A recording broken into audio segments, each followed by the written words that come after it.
almost to 17, acclimatization day, and look what we just laid eyes on. See that couloir? Da-na-na-na. We're just walking. Walking slow, uphill. I constantly flip back and forth with the ego aspect of it. Are you doing this for yourself, or are you doing this because there's a camera out, or are you doing this because you're with a group that's super fired up? And if you're doing it for yourself, it's pretty obvious. Like, you can feel that happiness and that contentment. And if you're doing it for someone else, it's also pretty obvious once you ask yourself that question. We just made it to the top of Denali. That's like a process, maybe a lifelong process.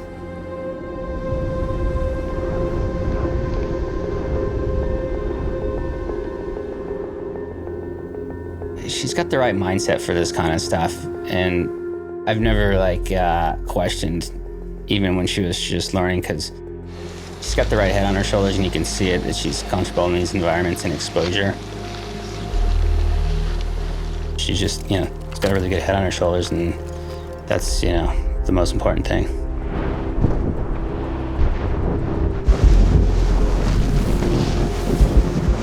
You definitely have to stay relevant in some way or another.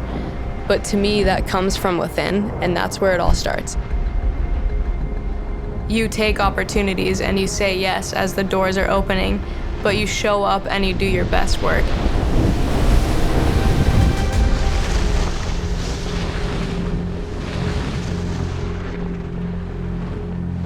My earliest memory of skiing, I started skiing when I was a 1-year-old. I definitely don't remember that. Okay, go ahead, honey.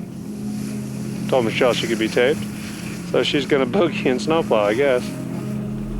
Michelle Parker goofing around. Well, we started with her at 18 months. You can say hi? That could be that famous Michelle Parker. The attitude was, you walk, you ski. It's just, that's what we did. All the kids did it. And here is a famous racer, Michelle Parker, full of beans as usual. Go, go, go, you're doing great, Michelle, keep going. Come on, Michelle! Every day. What do you have to say? Did you have fun? Yeah. Michelle's 2 last races, a first and a second. I started racing, and then I found that to be too strict, really, for me, and I wasn't able to express myself on my skis in a race course. When she came home with a pair of twin tips that somebody had given her, that was the end of the ski racing and the beginning of something else. At the age of 15, 14, I was starting to feel a little bit rebellious, and in a way that was me finding my passion for the sport. I remember this guy coming up to me near the end of the day, and he was like, "Hey, I own a ski company and I want to sponsor you." I actually still have the business card that he handed me. First sponsor, Line Skis. Because skiing needs a future. And when did you realize that you might actually have a pro skier on your hands? When she didn't go to college.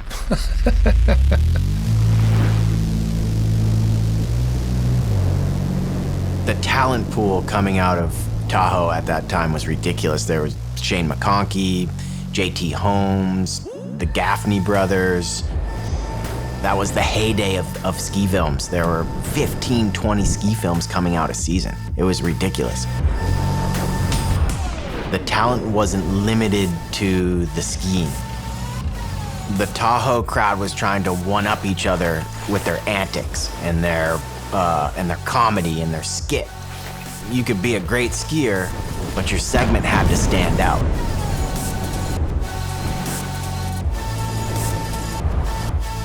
Seeing all of the rising and established legends of our sports ripping the slopes, I kind of was like, oh, I kind of want to do that. And as much as I could, I would go free ski around Squaw and chase people like Scott Gaffney and JT and Shane.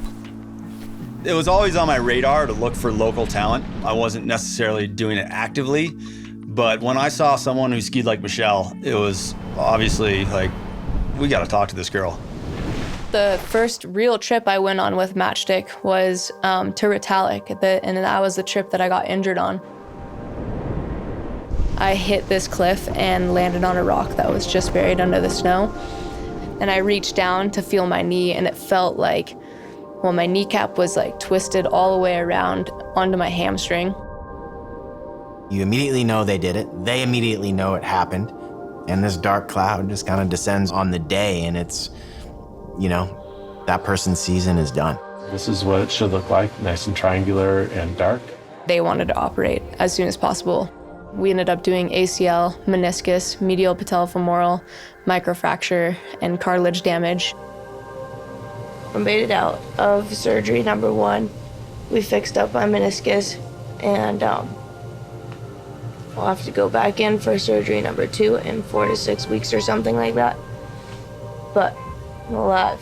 I've watched people with careers who they sustain an injury, they're gone for 9 months, and the sport goes by them. And so the first year of my injury, I was still supported by sponsors, and then once those contracts were up, I pretty much got snipped from all of them. My CPA told me I owed more on taxes than I had in my bank account, and I was like, all right, here we go. We're starting from square one.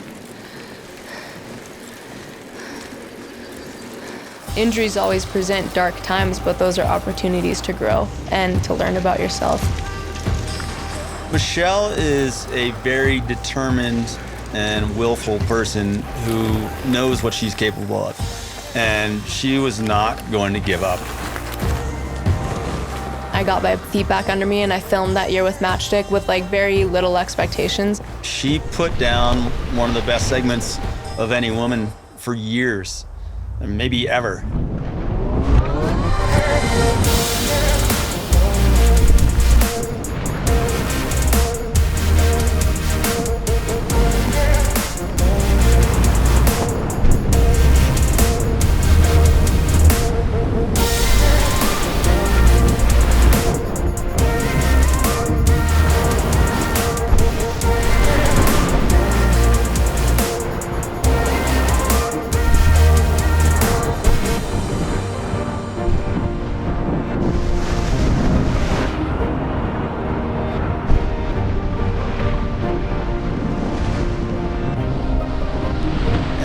With that, she won Skier of the Year.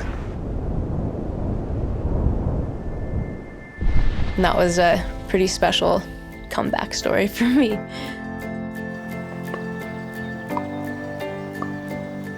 I was able to maintain like a really steady and positive attitude that entire time, and I credit so much of that to my dad.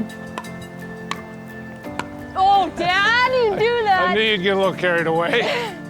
Nicer dad would have hit it to you. I think the mountain teaches you how to ski, and your attitude keeps you doing it. I've always said it's more important to be a good person than a good skier. I think she's both, but I'm a biased old man. Okay, champ. Thank you. That was fun. It was fun. I have a good friend who thinks I'm crazy to allow my daughter to do this, and I explained to him it's not a question of allowing anything. You're going to turn her off. And you got to go with that and feel good about it.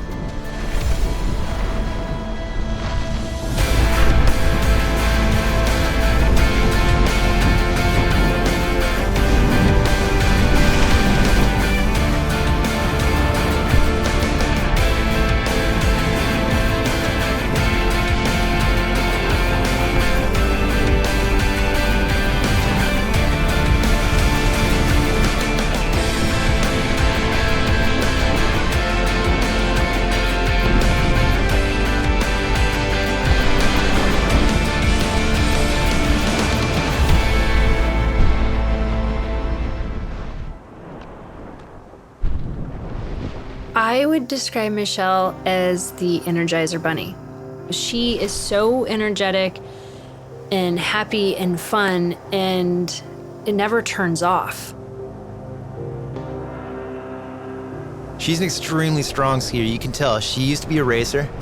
She knows how to rail her ski and get over top of her ski. And it's been really amazing to see her progress in a sport where she's largely been the only woman out there.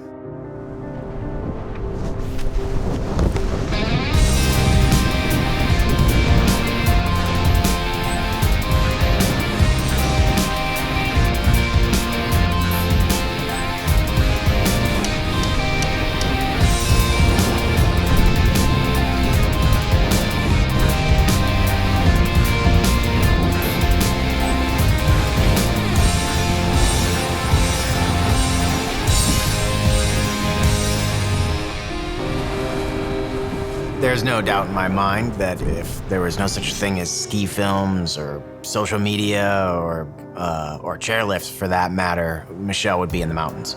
Mountains are in her blood. I'm 31 years old, and I feel like the world of opportunities is only now opening up because I now have the skill set to do all these things. I think that the next generation of women now more than ever needs strong role models, and I want to be that and help cultivate that for them. Thank you so much for watching Originate. Give it a like or a comment down below. To subscribe, click here for more Originate action, and be sure to check out last week's episode playing right here if you missed it.